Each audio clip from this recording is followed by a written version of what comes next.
Welcome to SoulScripture. If your body feels like it's made of stone today, if the bed feels heavier than it ever has before, if opening your eyes feels like lifting a mountain, you are not weak and you are not alone. There's a sacred reason you've landed here in this moment. And no, it's not random. This is divine timing. Because what you're experiencing isn't ordinary tiredness. It's spiritual warfare disguised as fatigue. And the battlefield? It's not outside in some far-off place. It's right where you're lying. The mattress beneath you has become sacred ground. You see, most people never understand that exhaustion can be sacred. They call it laziness. They call it disinterest.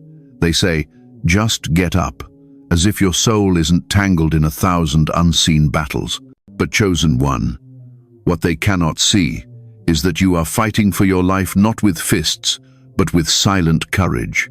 Every time you exhale, every time you resist the darkness whispering your name, every time you stay one more minute on this earth when you felt like vanishing, that spiritual resistance. This isn't about having a bad morning or being too tired to start the day. To number.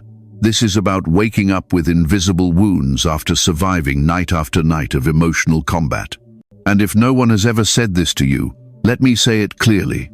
What you're carrying is heavier because your calling is higher.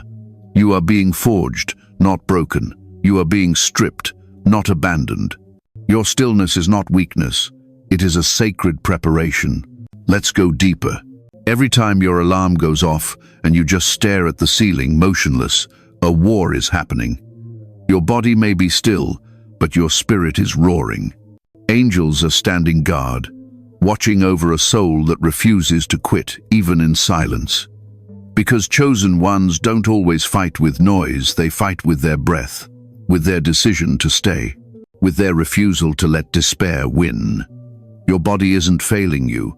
It's conserving divine energy for something massive. And here's what most people never understand.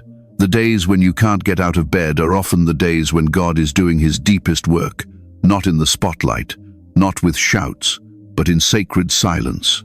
He is sitting beside you, closer than your heartbeat, whispering truth over your trembling soul. He's not demanding your strength. He's offering you rest. The enemy would love nothing more than for you to confuse this season of stillness with surrender. He wants you to think that being tired means being defeated.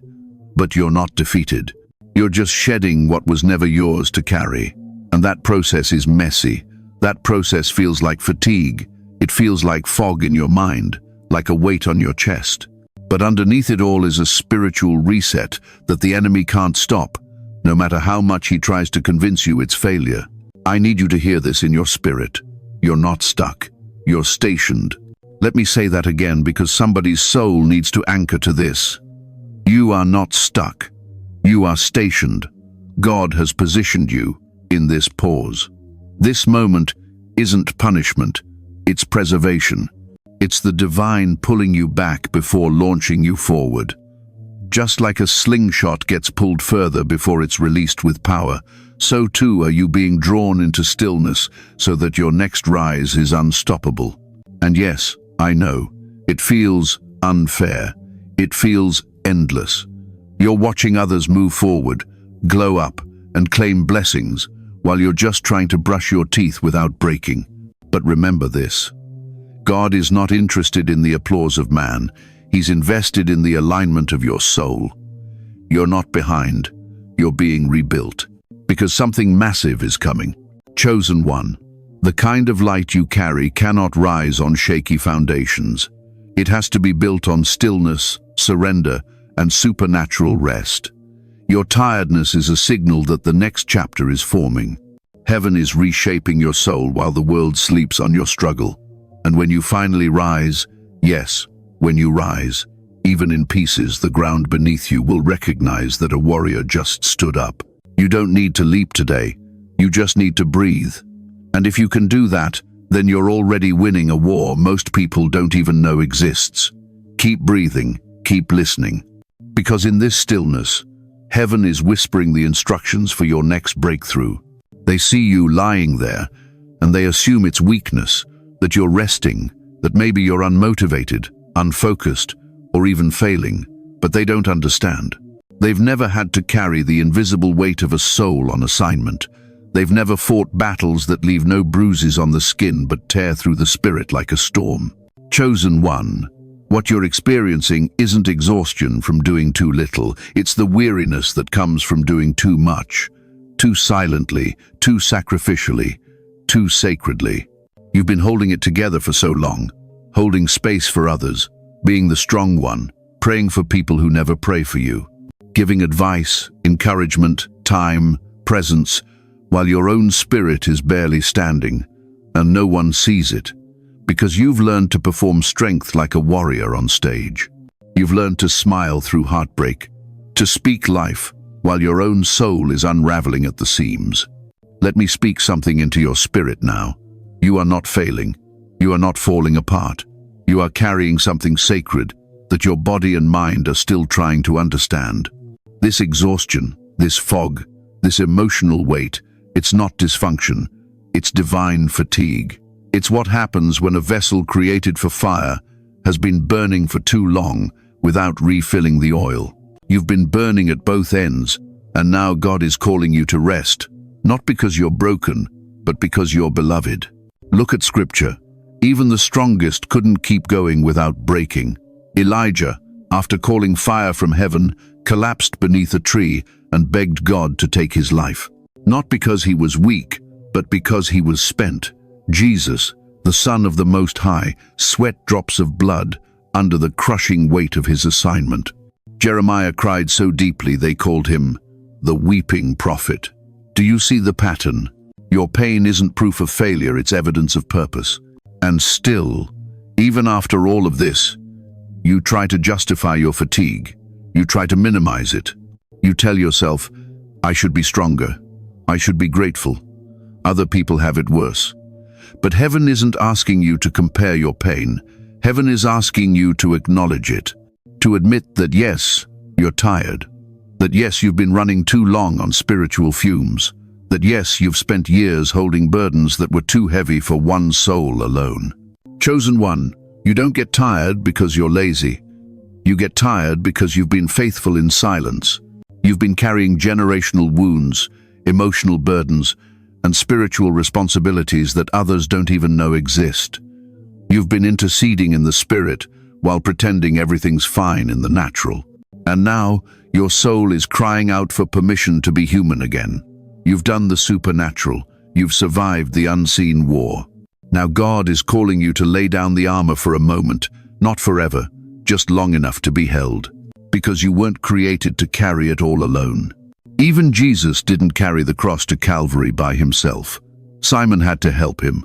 So why do you believe you must carry yours without support? Why do you think asking for rest means forfeiting your calling? Why do you feel guilty for needing what even heaven honored: stillness, silence, pause? Let me tell you something dangerous. The enemy hopes you never realize. Your tiredness is a holy signal. It's not a stop sign. It's a shift from striving to surrender, from performance to presence, from doing to simply being. God is peeling back the layers of your strength, not to expose your weakness, but to show you his. He wants you to know that your value was never in how much you did, how well you performed, or how perfectly you held it together. Your value was always in who you are, chosen, carried, called. This heaviness on your chest, that's not just mental stress, it's the weight of spiritual elevation. God is about to lift you, but he can't lift what won't lean. You must release to rise.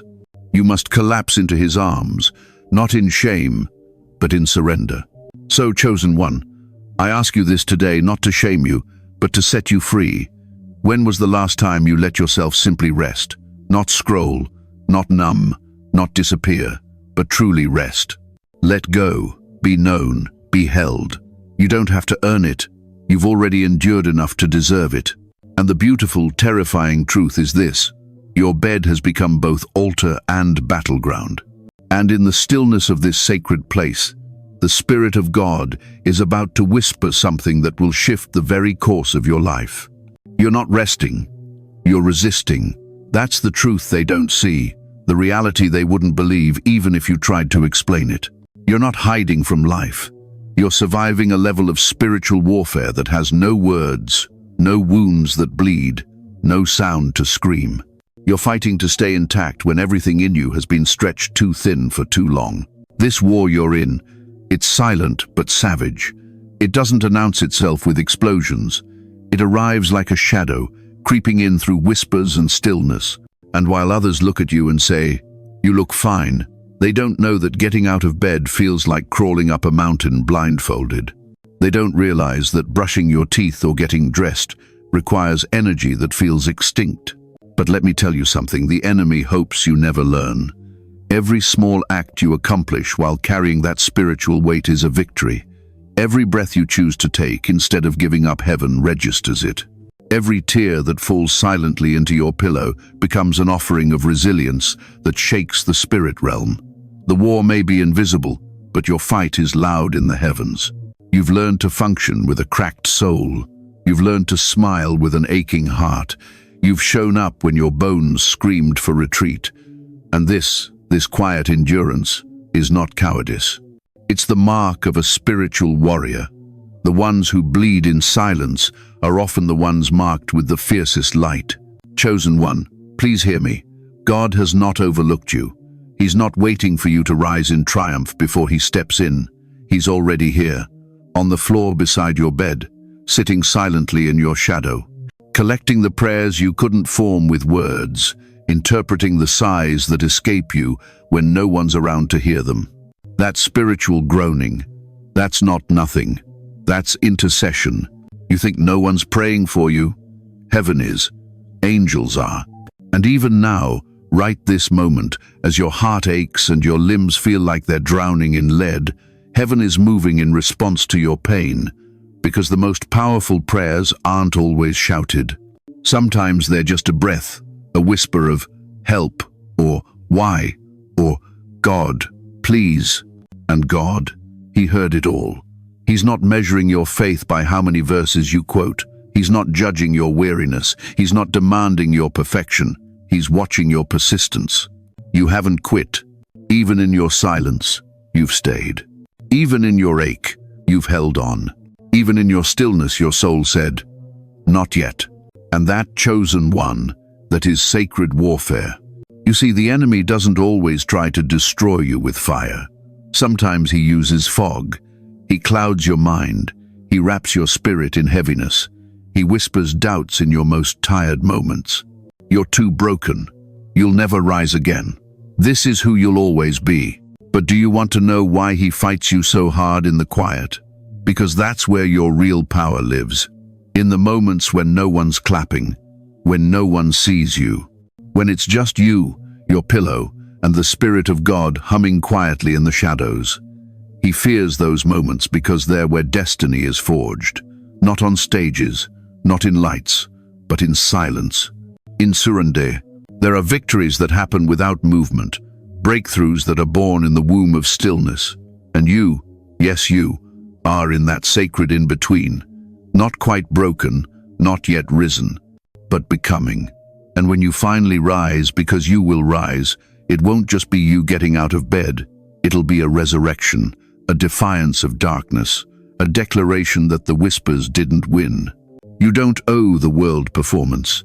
You owe yourself permission to heal, to rest, to be held. Let the world misunderstand. Let them call it laziness. Let them judge what they cannot see.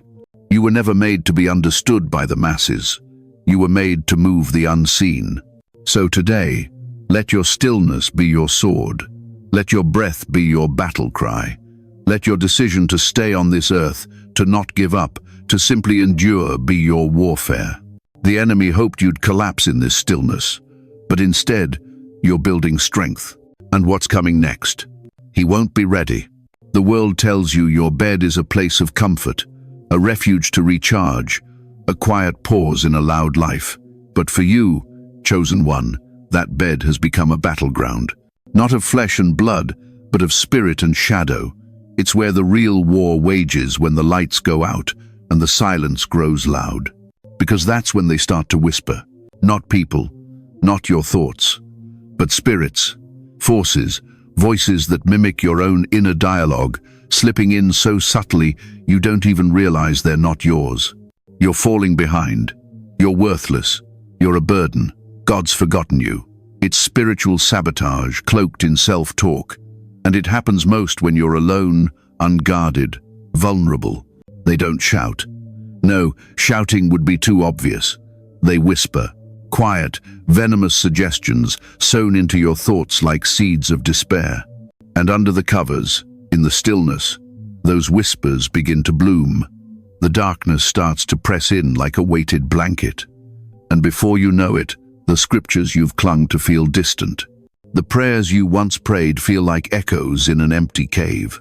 Your bed becomes a cage, not just a place of rest, but a trap, a holding cell where fear and hopelessness dress themselves as normal tiredness, where rising feels impossible and staying feels unbearable, where spiritual attack wears the mask of depression and discouragement is the unseen enemy that binds your will. But listen closely.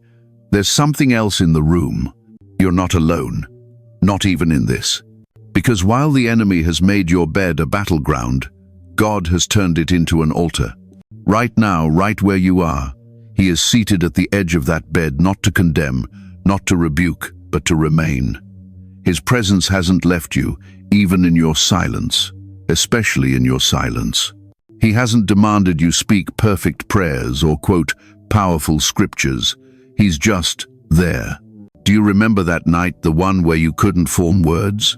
When you just curled up and whispered, "God, I can't do this anymore."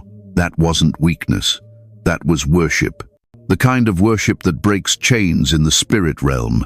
The kind that summons angels without needing music. That broken cry, it moved heaven. You don't have to get it together for God to show up. He's already shown up, long before you wiped your tears, long before you tried to muster the strength to rise. And what the enemy underestimated was how powerful it is when God chooses to sit with someone instead of pulling them up too soon. Because God isn't just a lifter, He's a lingerer. He stays, He listens, He weeps with you. When shame screamed that you were failing, God's grace wrapped around you and said, "You're still mine." When despair tried to choke your hope, mercy came in with just enough breath to get you to morning. And when no one else saw the war inside you, heaven stood watch, marking every tear, every sigh, every tremble of your hands as proof of battle fought bravely. This isn't just your bed, it's the birthing ground of your next chapter. And that's what the enemy fears most. Because the place where he whispers the loudest asterisk, that's usually where your purpose is being forged. Asterisk. That's where heaven and hell collide. Where your destiny is being refined, not through applause, but through pressure. Not in movement, but in meaning. Not in noise, but in the sacred hush between breakdown and breakthrough. Chosen one, don't underestimate what's happening between the sheets. What looks like isolation is often initiation. The loneliness you feel isn't abandonment, it's alignment. God is stripping away the noise, removing the distractions, clearing space for something so holy, so world-shaking, that it couldn't be birthed in any other place but in silence. Your bed may look ordinary, but in the spiritual realm, it is glowing, covered in angelic presence, saturated in prayers you couldn't form, anointed by your survival. Every night you didn't quit, every morning you still breathed, every moment you whispered, "God." These became incense on the altar. You may think you're losing the fight because you haven't stood up yet. But I'll tell you this, remaining in faith while everything inside you wants to disappear is more powerful than most people's strongest sermons. And heaven knows it. Hell fears it. That's why the attack has been so relentless. Because if you survive this sacred stillness, your rise will be terrifying to the kingdom of darkness. And you will rise. There's a moment one you've never fully admitted to anyone, maybe not even to yourself. It came late at night or early in the morning when your heart was hollow, your chest was tight, and the thought drifted across your mind like a shadow. What if I just disappeared? Asterisk. not out of drama, not for attention, but from that deep, aching exhaustion that wraps itself around your bones. That kind of tired that says, I don't want to die, but I don't know how to keep living like this. You didn't fantasize about peace, you fantasized about silence, about not having to carry it anymore, about being invisible, weightless, untouched by demands, noise, or expectations. Chosen one, if that moment ever came for you, let me speak this truth clearly and without shame. You are not broken. Asterisk. That ache was not a betrayal of your faith. That whisper was not rebellion. It was the voice of your soul gasping under the pressure of a mantle it was never meant to carry alone. You have been the strong one, the reliable one, the one others call when they fall apart. You've spoken life into dead places for others, while secretly wondering if your own breath would make it to tomorrow.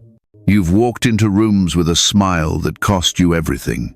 You've held people together while your own spirit unraveled in silence. And no one knew, or if they did, they didn't understand. You felt the sting of invisibility, not because you were unseen, but because you were misread. They praised your strength while you were starving for support. They admired your endurance while you were on the brink of collapse. They expected you to rise, to deliver, to inspire, never knowing that behind closed doors you were whispering to heaven, please, just hold me.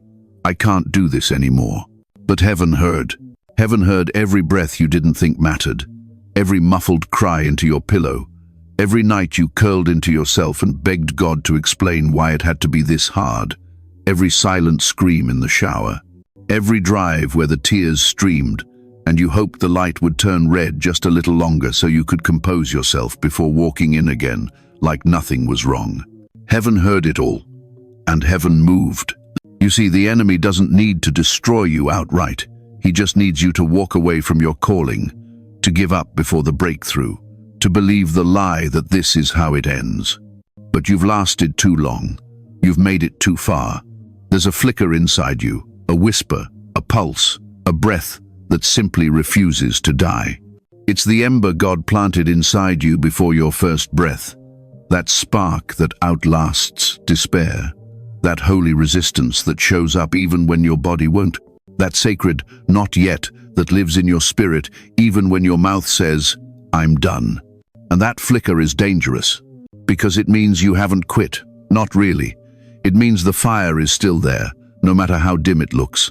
And here's the truth the enemy dreads. You don't have to rise in full strength to terrify the kingdom of darkness. Asterisk. You just have to be willing. Willing to breathe again. Willing to try again. Willing to whisper, God, help me. That willingness is where resurrection begins. Do you understand what you've done? Just by surviving this long. You've defeated the very thing that crushed others. You've outlasted storms that swallowed entire generations. You've held on through the unraveling, through the confusion, through the invisible bleeding of the soul, and you're still here. That makes you dangerous. That makes you an anomaly. That makes you a miracle. And yes, I know it still hurts. I know you still don't feel okay. But the fact that you're still standing, even if it's only in your spirit, is proof that your story isn't over. That bed you're lying in, it's not the end, it's the middle. And God specializes in turning middles into miracles. You don't have to rise with confidence today. You don't need eloquent prayers. You don't even need clarity. You just need breath. You just need to say, I'm still here. That's enough to make the ground beneath you tremble. That's enough to shift something in the heavens. Because when a chosen one whispers, I'm not done, every principality that's been assigned to your destruction begins to panic. You've carried the burden alone for far too long. But now, something is shifting. The heavens have taken note. Your survival has activated something prophetic. You're not just rising from the ashes, you're rising with blueprints, with wisdom, with fire in your eyes, with sacred authority born from suffering. And this next chapter, it belongs to the warrior who refused to disappear. They told you you were too sensitive, that you overthink everything, that you take things too personally, read too deeply into every room, every glance, every word. But what they call sensitivity, heaven calls discernment. What they see as emotional overload is actually spiritual radar. You don't just feel, you perceive. You don't just hear, you sense. And that, chosen one, is one of the most powerful gifts a spiritual warrior can possess. But here's the truth. It's also one of the most misunderstood. You walk into a room and instantly feel a shift. No one says a word, but your spirit tightens. The atmosphere thickens. Something unseen touches your skin like static. It makes your chest heavy, your eyes dart, your breath catch. And yet, no one else notices. You look around, hoping someone else sensed it too, but they just keep talking, laughing, scrolling. And that's when the loneliness creeps in. The kind of loneliness that says, why do I always feel what no one else can explain? Let me tell you why. Because you're wired by God as a spiritual instrument. You are tuned into a frequency most people aren't even aware exists. You pick up signals from heaven and tremors from hell before they ever manifest in the natural. You feel the grief of nations, the cries of families you've never met. You discern when something is off long before it surfaces. And yes, that can feel like a burden. But that burden, it's divine. You were never called to be casual. You were never designed to walk blindly through this world. You were created as a living alert system for the spirit. And that level of sensitivity requires solitude. It demands silence. It needs sacred space to process and release. That's why you feel drained by small talk. Why gossip nauseates your soul. Why you crave depth and detest surface-level anything. You're not socially broken, you're spiritually deep. But with this depth comes a kind of pain, a weariness that seeps into your bones. Because when you feel deeply, you carry pain that isn't yours. You absorb trauma that wasn't meant for you. You intercede in your spirit without always knowing why. And sometimes you isolate not because you're antisocial, but because your nervous system is overwhelmed by the noise of a spiritually asleep world. And this is why sleep doesn't fix you. Because your exhaustion isn't physical, it's spiritual. Your dreams are not just dreams, they're downloads. Your thoughts are not just thoughts, they're signals. What wakes others up doesn't even move you. And what others dismiss as coincidence, you recognize as divine alignment or spiritual warfare. That's why you can't afford to dismiss your feelings, ignore your instincts, or silence your senses. Your sensitivity isn't a flaw, it's a weapon. But the enemy wants to convince you otherwise. He whispers, you're too emotional, you're unstable, no one understands you. He wants you to believe your intuition is a curse, that your spiritual perception makes you defective. Because if he can get you to turn down your senses, he can cloud your discernment. And if he clouds your discernment, he can block your assignment. But today, I want you to reclaim your gift. That moment you walked into a space and felt the weight of sorrow no one spoke about, that was real. That wasn't paranoia, it was prophecy. That day you woke up carrying sadness that didn't belong to you. That was intercession. That time you cried without knowing why. That was your spirit, releasing what your mind couldn't yet understand. You, chosen one, are heaven's radar in human skin. Ordinary people don't wake up weeping for strangers. Ordinary people don't get sick in rooms filled with spiritual toxicity. Ordinary people don't feel grief when evil enters a space. But you do. Because you're not ordinary. You are prophetically tuned. And yes, it makes you tired, but it also makes you powerful. So stop apologizing for your sensitivity. Stop dimming your light to make others comfortable. Stop pretending you don't feel what you know is real. You weren't made to blend in, you were made to disrupt spiritual stagnation, to walk into spaces and shift the atmosphere with your very presence, to expose darkness by simply being light. You are not too much, you are exact. And your emotional exhaustion isn't a malfunction, it's a sign that your gift is working, that your soul is awake, that you are aligned with something eternal, something holy, something heaven has trusted you with. Yes, it's hard. Yes, it's lonely. but it's part of the cost of being chosen. And when you learn to protect that sensitivity, to steward it with wisdom, it becomes one of your greatest spiritual weapons.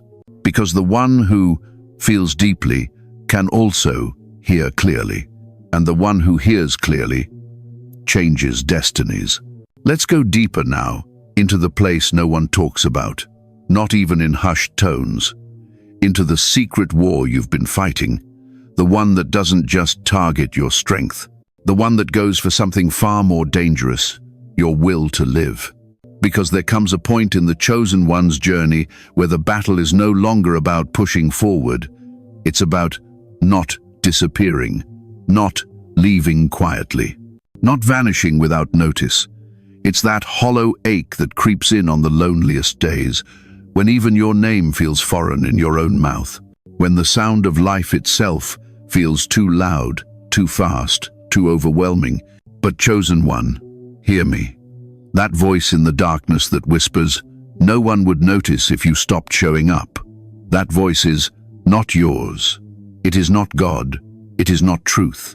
It is the final tactic of an enemy who knows he cannot defeat your purpose, so he wants you to forfeit it. This is what most people don't understand. That for the chosen, spiritual exhaustion isn't just about being tired. It's about facing a deeper battle, a temptation not to end everything, but to detach from everything, to fade quietly, to stop trying, to stop hoping, to stop caring. And that detachment, that numbness, that shutting down of your divine fire, it is the most dangerous weapon hell has ever used against those marked by heaven. Because when the chosen become numb, when they stop feeling, they stop believing, and when belief breaks down, mission stalls. That's the real goal of your enemy, not destruction, but disconnection. But you are still here. You're still breathing. You're still watching. That alone is proof that the darkness did not win. Because even in your most fragile hour, even in the shadows where hope flickered low, something sacred inside of you refused to give up. It didn't roar. It didn't shout. It whispered. But that whisper, not yet, not like this, not me, was enough to shake the very gates of hell. And you know why? Because that whisper was your original identity speaking. That was the echo of God's own voice within you, the divine seed planted before time, the part of you that carries heaven's blueprint, the part of you the enemy can never reach. That whisper wasn't weakness, it was prophecy. You didn't survive this long by accident. You didn't endure the storm because of coincidence. You didn't make it through the nights of silent screaming, of tear-streaked pillows and soul-crushing silence because you're lucky. You made it because you're anointed, because what you carry is greater than what tried to destroy you. Yes, the fight has been brutal. Yes, the cost has been high. You've battled in secret, cried without witnesses, grown without applause. You've been passed over, misunderstood, mislabeled, and abandoned. But none of it disqualified you. If anything, it verified you. Because the mantle you carry is not for the faint-hearted. You are not just surviving for you. You are surviving for legacies, for lineages, for unborn generations that will live freer because you decided not to disappear. And I know it hurts. I know some days rising feels like betrayal to your own pain. But I also know this. The reason hell has fought you so relentlessly is because your very presence in this world threatens its agenda. You don't even need a microphone. Just your breath, your existence, your essence disrupt darkness. You've walked through fire, but you're not burned. You've drowned in grief, but you're not dead. You've collapsed in tears, but you're not crushed. Why? Because God has held you, even when you didn't feel it, even when you questioned him, even when all you could do was lie still and whisper, "Why am I still here?" You're still here because there is more for you to experience, more for you to unlock, more healing, more restoration, more resurrection. And here's what hell doesn't want you to realize. The closer you get to breakthrough, the heavier the attacks become, the more severe the fatigue, the more seductive the idea of giving up. That's not because you're weak, that's because you're close, so painfully, prophetically close. Chosen one, do not quit. Not when your roar is still rising, not when your mantle is still heavy with oil, not when generations are attached to your obedience, not when your name is being written into the scrolls of spiritual history as one who stood even if trembling when others would have fallen. You're not invisible to God. You're not a burden. You're not too far gone. You are beloved. You are becoming. And most importantly, you are still here. You've been through enough. The tears, the silence, the spiritual weight. No one sees you've carried more than most, survived more than anyone knows. But now something sacred is shifting in the atmosphere. Not because the pain is over, not because the war is done, but because your survival wasn't just personal, it was prophetic. You didn't come through this just to go back to hiding. That bed wasn't your tomb. It was your proving ground. That silence wasn't your failure. It was your sacred cocoon. And that exhaustion, that deep soul weariness, it wasn't weakness. It was evidence. Evidence that you've been wrestling with angels, contending with shadows, and becoming something hell never wanted to see rise. Chosen one, your name is about to change. Just like Jacob, who wrestled in the dark until dawn broke and heaven renamed him, so have you. You may feel like all you've done is survive, but in the spirit realm, your very survival has shifted atmospheres. Every tear, it was a seed. Every silent prayer, a prophecy. Every day you stayed, a declaration to the darkness that you were not quitting, not fading, not forfeiting your calling. And now is the moment the ashes start to glow. Because you are rising, not because you feel ready, not because the pain has magically disappeared, but because your assignment cannot wait anymore. Because heaven has been waiting for this moment. The moment when the weary one stood, the moment when the quiet one roared, the moment when the broken one declared, I still believe. You don't need to rise in perfection. You don't need all the answers. You don't even need full strength. All you need is willingness. The willingness to place your feet back on the ground. To whisper, I'm not done. To believe against every lie, every delay, every disappointment, that God still has more for you. And the truth is, the moment you rise, even if your hands tremble, even if your soul is still sore, the entire atmosphere will shift. Because when a chosen one stands, something moves in the heavens. The angels take position, the darkness trembles, the old chains begin to crack, and your name is echoed, not in shame, but in authority. Say it with me now. I choose to rise. Say it again. I choose to rise. Let heaven take note. Let hell feel it. Let every false narrative, every voice that told you it was over, go silent, because you are not done. You are just getting started. And now, chosen one, here is your divine confirmation. You were not created to crawl through life. You were born to soar. You are the echo of prayers prayed by generations before you. You are the answer to cries that went unanswered until now. Your exhaustion did not disqualify you. It prepared you. It stripped away everything false so the real you could emerge, unshakable, unstoppable, undeniable. You have survived what should have killed you. And now, God is rising with you. So rise even in pieces. Rise even if your legs shake. Rise even if no one claps. Rise because your purpose is louder than your pain. And the next time your feet touch the floor, the earth will remember a warrior just stood up. This is your moment. This is your resurrection. Get ready, chosen one, because everything is about to shift.